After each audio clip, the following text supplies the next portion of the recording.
Hey everybody, this is Erica, the technology nerd who likes to film stuff, and I built this Nintendo Switch from parts for less than $300. This is in response to that viral post of that guy who built a Nintendo Switch from parts, and I wanted to see if I could do it too, and how practical or not this project is. Now this was an interesting project, and I want to talk about what I went through to accomplish this. Now let me preface this video with saying none of this would be possible without the Protec Toolkit from iFixit, so I want to thank iFixit so much for the kit and sponsoring this video. They also offer individual kits to fix a particular part of your Switch. Check the description link below to get a kit of your own. So right now the Nintendo Switch is impossible to find. We're all stuck indoors and the system has become very popular. So of course, on top of supply being low, because of the state of the world right now, scalpers are using bots to buy them all up and jack up the price to $600. That is not okay. Making a profit from a crisis is sickening. So the guy I got this idea from, Sarbaz37, did this to stick it to those scalpers for the fun of it and to recycle parts. Totally honorable. Now I'm doing this for all those reasons and because my nephew just turned 10. He's been wanting a Switch for a long time, and my husband and I would love to do something nice for him, but we're not paying $600 or over $400 for a used crappy one for that matter. So this is what I did. I first tried to do what Sarbaz did, which was to buy each individual replacement part and then assemble it. So he made a list of needed parts and spent exactly $200 building just the tablet alone, no Joy-Cons included in that price. So I used that as a benchmark budget for this project. So I set out to eBay where he got most of his parts and quickly found a different price reality than what he had on his list. At that time, the 27 parts I determined I would need cost nearing $500, and some of the parts I couldn't even find. People wanted $20 for a part like the power button or volume buttons, and I couldn't find the rubber pad that covered those at all. I was getting super frustrated. This guy said he waited on prices from cheap sellers or put parts in his cart and waited for resellers to offer a better deal. Maybe that worked when he did this, but things have gotten more insane since then. Right now, I can't even find a working motherboard being sold. I can only find broken ones for preposterous prices. iFixit was going to be my source for that, and even they are having trouble sourcing these parts. Darn it, I wanted to do this thing. Time for a new idea, not giving up. So I went back to my parts list that I generated while doing my eBay search. I was able to create this list by taking one of my own switches apart to reverse engineer this rebuild. As I found earlier, not only is buying each part individually prohibitively expensive, at least right now, I discovered that parts like the volume button / power button conductive pad were just too hard to find. I also couldn't find other various retaining brackets, like for the game card flap and kickstand that live on the back cover, a truly complete set of replacement screws, and even bits of custom foam and tape, which are all there for a purpose. I was also disturbed by the fact that buying an incompatible replacement game card reader can make your touchscreen not work. I'm still not entirely sure why replacement parts for the game card reader can be incompatible, but several frustrated people alerted me about this on my last Switch mod video. Now, the only way to make sure your game card reader won't give you issues with the touchscreen is to take one off of an actual Switch. Even Sarbaz told Vice that his touchscreen didn't work after building his Switch. Also, putting together a display assembly is a pain in the butt. It contains the mid-frame, digitizer, LCD, Bluetooth antenna, screws, Wi-Fi antenna, and the pesky volume / power button assembly, mesh covers for the speakers, ambient light sensor plastic cover, which people forget about, as well as the other bits and bobs that get this to all come together. At best, putting this together could leave you with dust and debris under the screen, which would drive me absolutely mad. Or at worst, you could damage one of the flex ribbon cables and botch the entire project before you were even out of the gate. It's imperative to get this together as a unit. It became clear that the best way to build a Switch is to buy a few broken Switches with all of their OEM parts and part them out. But their issues would need to be very specific so I could be sure I could rebuild. I can't emphasize this enough. You can't just go out and buy random broken switches to try and fix. They may have things wrong with them beyond what even a repair technician can fix. Or you might end up spending way too much. So this became the challenge, finding units that have all their parts that had very specific issues which did not require the need for a micro soldering station or any soldering at all. I also needed to be sure their motherboards had working firmware and could boot into the OS.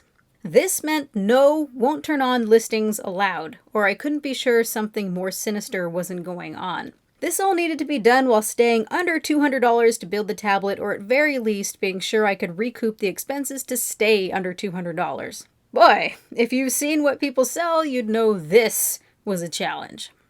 I found 2001 units meeting my parameters whose parts could accomplish the task of building a Switch, tablets only. And they took about a week a piece of constantly keeping my eye on eBay to find. Not bad. So here's the parts breakdown. Switch number 1. I determined that this one was my body/screen switch. It needed to be outwardly in pristine condition, at least on the front. So I looked for a unit that had a screen protector on it since day 1, adult owned. The only thing wrong with it was that it wouldn't charge, so it met my parameters. According to the seller, it just stopped charging one day, and he tried to fix it. He had some soldering skills, but he couldn't. It still functioned normally otherwise. The battery still had some juice, so he could test it was working normally apart from charging. No water damage, never dropped. Bingo. $152 best offer sale, $160 shipped. And interestingly, when I got it, I realized it still charged, but only with the cable inserted in one direction. Nice. No docking or TV out though.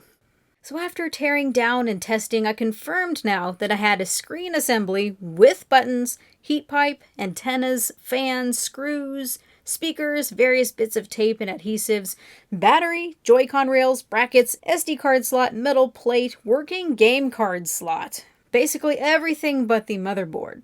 So this brings us to switch number 2, which I found a week later. This needed to be my motherboard switch. 100% working, booting motherboard, not bricked, broken, or banned from who knows what shenanigans. This switch came from a bulk seller who bought a large lot of broken switches. He didn't know all that was wrong with it, so I had to take a little bit of a gamble. But from the listing and conversation with him, I knew that it had no repair attempts, so no one fooled with the motherboard. It turned on, it booted into the OS, charged, played games, both cartridges and digital downloads, and the Joy-Cons connected. The touchscreen just didn't work. I figured the board must be fine from all that was confirmed working. It met my parameters. Buy it now, $174 shipped. Fingers crossed. I had my eye on a third in case this one failed. Upon teardown, thankfully the board was perfect. The unit had slight water damage to the game card slot, none on the board at all, thank goodness. And this caused the digitizer connector on the game card board to not recognize the digitizer's flex cable. There was actually nothing wrong with the touchscreen at all. Curse you, game card slot! I told you these were trouble. Now I had every single part that a Switch came with out of the factory and was able to put the tablet all together, bits of foam and all. Don't forget the thermal paste, and thankfully I had some already. I recommend MX4 as it's non-conductive. You can use it on the chip and in between the heat pipe, and also between the heat pipe and the metal shield, but I used K5 Pro viscous thermal paste between the heat pipe and metal shield to closely emulate what Nintendo originally used. Total so far, $334, still not bad by retail standards. To recoup expenses, I put the board from Switch number 1 into the body of Switch number 2, sold it for $150. This unit was still totally playable, but it did need some work. So, $334 minus $150 for a tablet total cost of $184. Sarbaz paid $199. Not bad.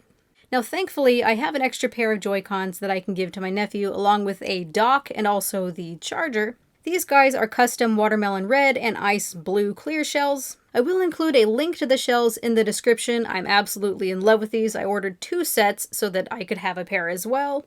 I also bought a smoke black back cover to complete this clear look, but all of this is completely unnecessary to this project and not included in the price. I did this just to make it extra special for him, and because I couldn't help myself.